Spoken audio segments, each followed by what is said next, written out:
Bien, amigos, nos place recibir en el espacio estelar del día a la presidencia de la presidenta de la Asociación Nacional de Hoteles y Restaurantes, Paola Rainieri. Muy buenos días y bienvenida, Paola. Buenos días, ¿cómo están ustedes? Gracias por tenerme aquí hoy. Gracias a ti por aceptar. Vamos a ver, ayer el gobierno, el presidente Abinader, también el ministro David Collado, anunciaron el plan, las medidas del gobierno para tratar de reactivar el turismo, que es una de las primeras bajas causadas por la pandemia, nuestra principal fuente de entrada de divisas. Quisiera, antes de que entremos en detalle, que nos digas de manera general qué le parece a Sonahores el paquete de medidas anunciadas ayer. Bueno, pues mira, tuve el placer de acompañarles ayer tanto al presidente Abinader como a la vicepresidenta Raquel Peña y al ministro de Turismo, David Collado, en el anuncio de este plan. Y la verdad es que es algo que veníamos hablando. Hemos tenido muchas reuniones a partir del momento en que ese nuevo gobierno comienza a formarse, tanto con el presidente Abinader como ya luego designado como ministro de Turismo el señor David Collado, y hemos venido trabajando juntos y visitando incluso juntos el nuevo ministro de Turismo con su equipo algunas de las zonas turísticas del país. Y por tanto, pues es un plan que se ha basado también en las necesidades reales que el sector ha expresado, y ellos han sido muy creativos y han traído pues nuevas opciones y soluciones a la mesa. O sea que nos sentimos muy esperanzados, nos sentimos muy apoyados y sabemos que trabajando juntos pues podemos tener una recuperación más rápida de nuestro sector. El gobierno ayer presentaba un diagnóstico de cuál es el impacto que ha tenido la crisis sanitaria en el sector turismo en la República Dominicana. Hablaba no solo de pérdida de divisas, sino el impacto en empleo, en los empleos, pérdida de empleos. De manera muy rápida, usted puede compartir con nosotros qué evaluación han hecho de los principales impactos, sobre todo en el tema de empleo que ha tenido esta crisis sanitaria. Sí, claro, mira, la mayoría de el sector, primero déjame decirte que tiene un aproximado de emplea un aproximado de 300.000 personas entre restaurantes, bares y hoteles, de forma directa, porque también está indirecta, inducida, y esos números crecen, porque cada empleo producido por el turismo se multiplica por 5. Entonces, eso lo hace un número mucho mayor. La mayoría de las personas del sector están aún en los programas de fase que, como saben, se han extendido hasta diciembre. Pero no así están abiertos la cantidad de hoteles que pensábamos que podríamos haber tenido abiertos para esta época. Cuando la pandemia empieza y las cosas comienzan a cambiar, el plan original era que un gran número de hoteles pudiese abrir en julio, el 1 de julio. Por una razón u otra, los protocolos no fueron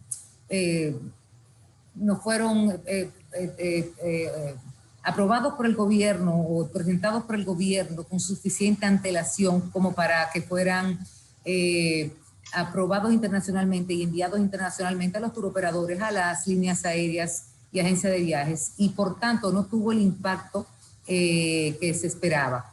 Entonces, por las razones que sí se anunciaban el estado de emergencia nuevamente, y eso confundía internacionalmente y no se entendía si era un estado de emergencia que conllevaba cierre de cielos o de espacio aéreo o no. En fin, las cosas, las reservas fueron cayendo y cayendo y cayendo. Y muchos de los hoteles pues aún permanecen cerrados. De hecho, solo el 8% de los hoteles del país está abierto en este momento.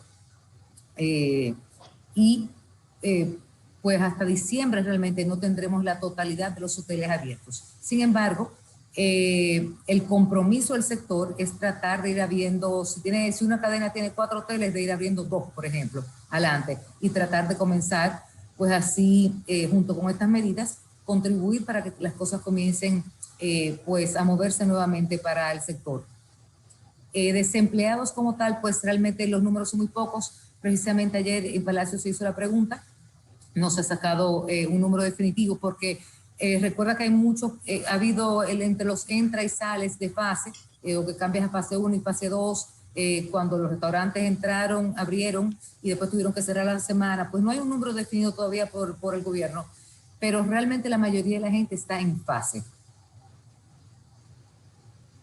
Bueno, Paola, precisamente, tú acabas de señalar un hecho que conocemos todos los dominicanos y ha sucedido en muchos otros países, España, por ejemplo, por la preocupación de tratar de reparar los daños económicos que ha causado la pandemia, se procedió a una reactivación que en muchos casos se comprobó que resultó imprudente. Pasó en España, pasó aquí, ha pasado en muchos otros países. Y la pregunta es esa, si una reactivación en la que no se están pidiendo pruebas, en la que puede haber muchos casos importados, pudiera tener que ser revertida más tarde en caso de que esta laxitud de no pedir pruebas ni hacer pruebas pueda revertirse en más contagios. ¿No tienen ustedes ningún temor en ese sentido? Mira, lo que se están llevando son los parámetros de la Organización Mundial de la Salud, de hecho, que no pide que se hagan pruebas. Sin embargo, no es que no se van a hacer pruebas, no se van a hacer las pruebas que se están haciendo ahora, va a haber un cambio en el tipo de prueba, va a ser una prueba, por lo que entiendo, mucho menos invasiva físicamente que las que estamos acostumbrados, y se va a hacer de forma aleatoria. Ustedes saben que toda encuesta, por ejemplo, se basa en un número X de personas, no en una totalidad. Y bueno, pues lo mismo se va a hacer para las pruebas, se van a hacer de forma aleatoria, entiendo que a la entrada y a la salida del país. O sea que no es que no se van a hacer pruebas, aparte se llevan registros desde Migración y de Salud Pública que tendrán que llenarse previo a la llegada al país, en el cual el pasajero, sobre todo el turista que llegue, pues tiene que llenar una cantidad de información X que incluye el lugar de estadía, etcétera. Y si en un avión se presentara algún caso, algún pasajero presentara algún caso, pues ya se revisa la totalidad de las personas que venían en ese vuelo. Por igual se han preparado también centros de aislamiento, hay hoteles que ya se han ofrecido para crear de ese hotel de forma temporal, pues áreas de aislamiento para quienes están siendo observados, y pues también en las áreas turísticas realmente tenemos ya una red hospitalaria y en varios casos incluso con hospitales que ya están reconocidos internacionalmente para dar asistencia a estos turistas. Yo sí quiero dejar algo claro, que es importante que recordemos que estamos trabajando para la reactivación del sector, pero eso no significa de ninguna forma que una vez este plan esté en marcha, los turistas van a comenzar a llegar en los números que estábamos acostumbrados. Es importante recordar que esto es algo muy paulatino, esto es una industria que se recupera paulatinamente. Y lo que queremos es pues lograr corredores seguros con algunos países que están interesados en hacerlo con República Dominicana, e ir haciéndolo paso a paso, y eso lo hablábamos ayer justamente, para que podamos ir todos adaptándonos. Aparte, se están tomando también, se han estado tomando desde el primer día los protocolos, las medidas sanitarias necesarias dentro de las instalaciones hoteleras para que quienes trabajan en los hoteles no estén en riesgo ni pongan en riesgo a ningún visitante. Pero por supuesto Paola, sí, te agradecemos mucho tu buena disposición. Qué pena que los detalles técnicos nos tomaron tiempo, pero se nos acabó el programa. Esperamos tenerte más tiempo cualquier día de esto para hablar de ese tema tan importante que es el turismo. Siempre ahora, para despedirnos. Gracias y sí, bueno, gracias. Gracias y un abrazo a Frank. Entonces, para despedir, amigos, una reflexión del doctor Luis Vergés, psicólogo clínico, ahora que estamos viendo un caso que se ha hecho muy famoso de violencia contra la mujer, la actitud de una agresión hacia una joven indefensa. Vamos a escuchar lo que dice el doctor Vergés. La violencia es una conducta carente de civismo, poco ética y que se apoya en el uso de la superioridad física, social o de cualquier otra índole para imponer alguna forma de poder, dañando a las víctimas bajo la premisa de quererlas controlar y someter. Este tipo de comportamiento es muy frecuente y, lamentablemente, muchas personas lo comprenden desde la mirada de las supuestas provocaciones que detonan esta conducta.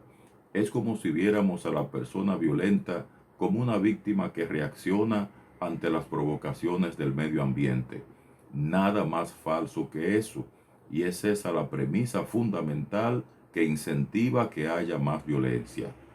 La violencia es una decisión personal que toman las personas bajo sus premisas erróneas de que pueden ser superiores a otros y validar esa supuesta superioridad bajo el poder, el control, el sometimiento y el daño con intención.